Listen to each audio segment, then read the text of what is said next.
အားလုံးပဲမင်္ဂလာပါကျမနာမည်ကတော့ HR ဖြစ်ပါတယ်ဒီနေ့မှာကတော့ပေါ့နော် HR က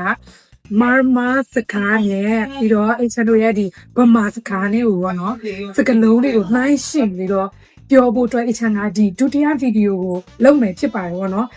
အားလုံးကိုမင်္ဂလာပါအကျဉ်းနာမည်ထိုးကိုအကျဉ်းငနေခါအဒိုလာတဲ့မာမာနာဗမာ language challenge video second part လို့တော့ ဒါဆိုရင်ပထမဦးဆုံးအနေနဲ့အတင်းနဲ့စလိုက်မယ်ပေါ့နော် ဒီကကျတော့ပထမဦးစားက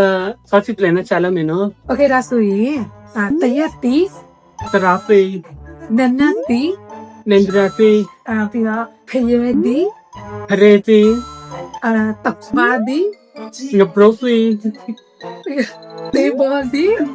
ပတကဖေး တရားအနေနဲ့ကကြတော့တိရစ္ဆာန်နဲ့စားလိုက်ပြီပေါ့နော် โอเคကျတော့ဒီကိုဒုတိယကဒရွေးချင်တဲ့ချလာမယ်နော် အဲ့ဆိုရင်ကြောင် ground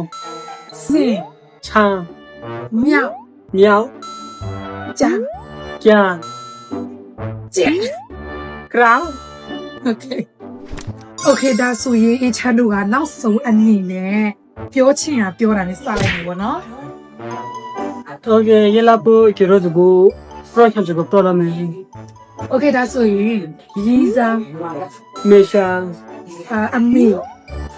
အမွေးလည်းခေါ်တယ်အတော်လည်းခေါ်တယ် โอเคဒါဆိုထမင်းနဲ့စားတဲ့ဟင်း ဟမ်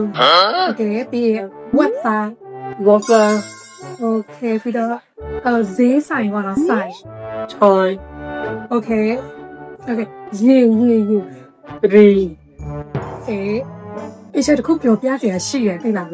ဒီပဲလေတငယ်ချင်းထုံးအိမ်နဲ့လေသူနဲ့ဆဆတွေ့ပါဆိုရင်လေသူဘာပြောလိုက်ချင်နားမလဲလားသူရဲ့စကားနားလေကိုသူအရန်စူးစားရတယ်ဒါပေမဲ့အခုတော့ဘာလို့သူမြန်မာစကားပြောလာတာအချက်နားလဲလာပြီပါဟာ အကျပထမအချက်ကဝိထာပမာချက်ကနာမီပရောမတဲ့ရောဂမအချက်ကတွေ့တော့